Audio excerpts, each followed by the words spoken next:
It's July again. 1 year of July 2024.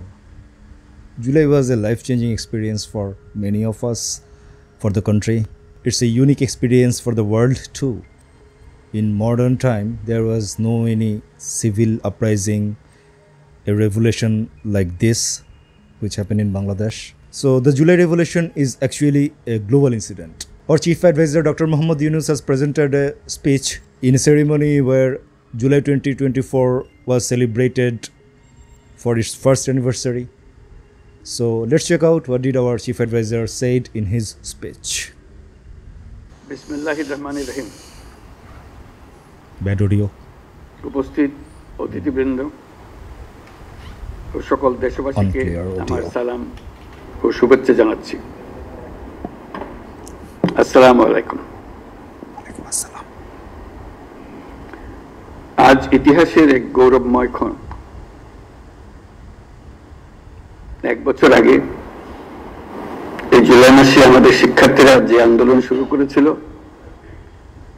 তা এক অভূতপূর্ব গণ অভ্যুত্থান রচনা করে আমাদের মুক্তির স্বাদ দিয়েছিল। জুলাই ছিল দেশের গণতন্ত্র পুনরুদ্ধারের লড়াই এক অমোঘ ডাক, এক জনতার জাগরণ। সেই আন্দোলনের মর্মবাণী ছিল ফ্যাসিবাদের বিলোপ করে নতুন বাংলাদেশ বিনির্মাণ, রাষ্ট্রকে জনগণের হাতে ফিরিয়ে দেওয়া। আজকে আমরা সেই জুলাই গণ অভ্যুত্থানকে স্মরণ করার অনুষ্ঠানমালা নিয়েছি। সেটা শুধু ভাবাবেগের বিষয় নয়, ক্ষোভ প্রকাশের বিষয় নয়। আমরা 16 বছর পরে বিরাট বিদ্রোহ ঘোষণা করেছিলাম যে অভ্যুত্থানের মাধ্যমে, এবং যে কারণে অভ্যুত্থান হয়েছিল তাৎক্ষণিক যেটা টার্গেট ছিল সেটা আমরা অর্জন করেছি। কিন্তু তার পেছনে ছিল একটা বিরাট স্বপ্ন, নতুনভাবে রাষ্ট্র ব্যবস্থা বিনির্মাণ, নতুন বাংলাদেশ বিনির্মাণ। আমরা প্রতি বছর এই সময়কালটা উদযাপন করব, যাতে পরবর্তীতে 16 বছর আমাদের অপেক্ষা করতে না হয় আবার এই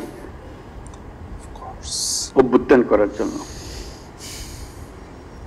আমরা প্রতি বছর এটা করব, যাতে কোনো স্বৈরাচারের কোনো চিহ্ন দেখা গেলে সেটা তাৎক্ষণিকভাবে আমরা বিনাশ করতে পারি।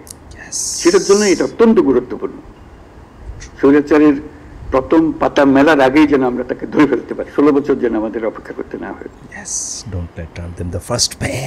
আজকের এই অনুষ্ঠানে উপস্থিত থেকে আমি গভীর শ্রদ্ধার সঙ্গে স্মরণ করছি সেই সব তরুণ তরুণী, নারী পুরুষ, শিশু, বৃদ্ধ, কৃষক, শ্রমিক, শিক্ষক, রিক্সাওয়ালা, যারা রাস্তায় নেমে গণতন্ত্রের পতাকা উঁচিয়ে ধরেছিলেন, সাহস, ত্যাগ আর দৃঢ়তার প্রতীক হয়ে উঠেছিলেন। আমরা আজ মাসব্যাপী যে কর্মসূচির সূচনা করছি তা শুধু স্মরণই নয়, বরং একটি নতুন শপথ।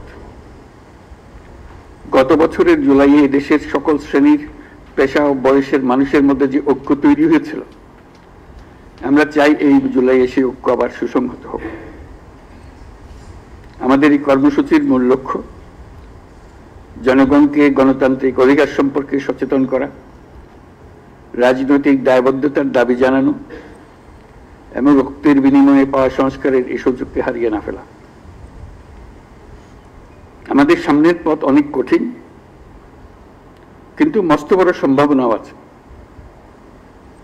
ইতিহাস সাক্ষ্য দেয়, জনগণ যখন জেগে ওঠে তখন কোনো শক্তি তাকে রুখে দিতে পারে না।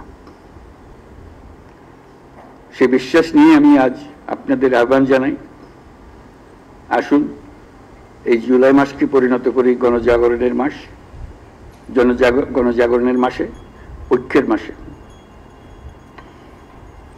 এই অনুষ্ঠানমালার মাধ্যমে জুলাই আগস্ট মাস জুড়ে আমরা গত বছরের প্রতিটি দিনকে আবার পুনর্জীবিত করব,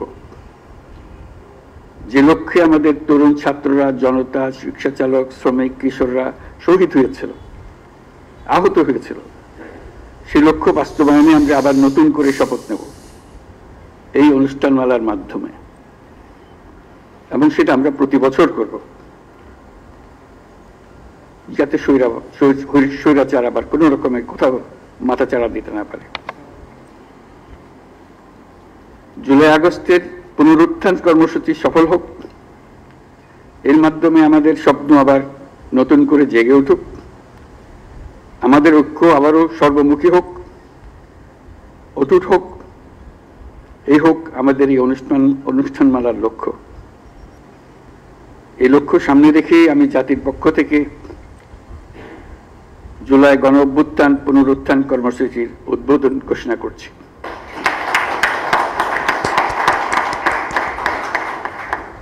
মহান আল্লাহ আমাদের সহায় হন। সবাইকে এই অনুষ্ঠানে সকল উদ্দীপনা নিয়ে অংশগ্রহণ করার জন্য আহ্বান জানাচ্ছি। আল্লাহ হাফেজ, সবাইকে ধন্যবাদ। Our chief advisor and the consensus commission is giving the political parties so much importance that it seems like they have done something good for this country. They did not. Political parties are the reason for which the country was drawn back in every reign, in every regime, every year. So I think the professor should give the political parties a little bit measured importance, because people don't care about these political parties anymore. They just failed. They just